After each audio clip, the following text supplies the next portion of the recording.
Coventry City pushed the boat out with their Wembley celebrations, by enjoying a pedal ride on a Leamington Lake. The Sky Blues sparked wild scenes of celebration in the away end at Meadow Lane on Friday evening with a 4-1 victory over Notts County to complete a 5-2 aggregate triumph. But by the weekend, 3 Coventry players opted for the more tranquil surroundings at the Jeffson Gardens boating lake. Jack Grimmer took to social media to share a video of himself and teammates Mark McNulty and Tom Davies on a pedalo. Davies, who will miss next Monday's final against Exeter City at Wembley because of suspension, even jumped in for a dip. Grimmer included the caption, seemingly aimed at McNulty, "We'll do all the pedaling, you rest your legs for Wembley." Sky Blues boss Mark Robins was buzzing after Friday's victory, saying, "There aren't enough superlatives, they were magnificent. It was fantastic, an absolutely outstanding performance from start to finish. Well done to the supporters, well done to the players." You can check out Grimmer's video above. Pundit praised Coventry City booked their place in the League Two playoff final at Wembley after overcoming Notts County in another full-blooded encounter with the Magpies. Max Byam lit the Sky Blue touch paper with a 5th-minute overhead kick before the superb Mark McNulty doubled the lead on 37 minutes in a pulsating game at Meadow Lane where City were brilliant, to a man, on the night. Check out these Mark McNulty highlights with the difference. Jorge Grant pulled one back for the home side just before the break, but Byam was the hero of the night when he popped up with a second, and Coventry's third, before Tom Bayliss added a sensational fourth to seal a brilliant and deserved victory 5 minutes from time. Mark Robins's men now stand just one game away from being promoted back to the third tier of English football if they can overcome Exeter City at the National Stadium on May 28. Here's what the Sky Sports pundits said about the game. Accrington Stanley boss John Coleman, Byam a goal. In that situation, give the benefit to the attacker, which should have happened for Notts County.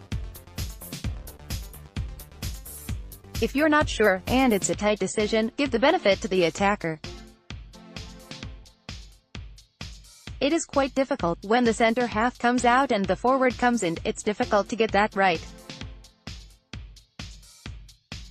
We want to see goals, we want the benefit to go to the attackers, they thought they were already there." How Notts County wrote Coventry City's team talk for them overall view. Coventry were worthy of going in 2 or 3-0 up.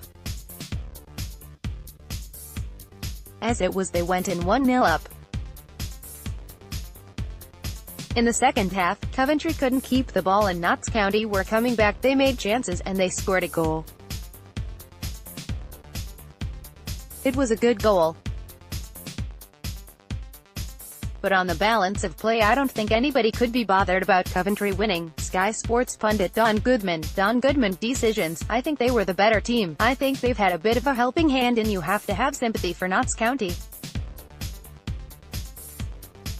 It's not just one decision that's gone against them, it's several decisions. Sky Blues performance. Having said that, Coventry were outstanding. The first half was almost as good as it gets really in terms of League Two football.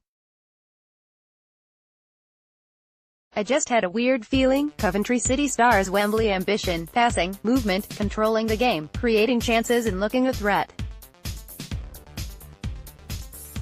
But credit to Notts County, they showed fight, heart and desire and made a real game of it in the second half. But it's Coventry who are away to face Exeter City, playing through the pain barrier. Coventry City skipper Michael Doyle paid tribute to leading scorer Mark McNulty, revealing that he was only 50% fit going into Friday night's playoff semi-final second leg at Notts County. The 36-year-old midfielder was concerned at the state of the Scot, who'd not trained all week due to nursing a hamstring strain sustained in the first leg at the Ricoh Arena, and then took a whack in the face when he finally did manage to make it out onto the pitch at Redden for some late detail work on set pieces, resulting in suspected concussion. At 6 o'clock before the game, one didn't even know if McNulty was going to play, said Doyle, of his teammate who scored the Sky Blues' second goal in the convincing 4-1 victory at Meadow Lane that booked the club's place in the final at Wembley Stadium.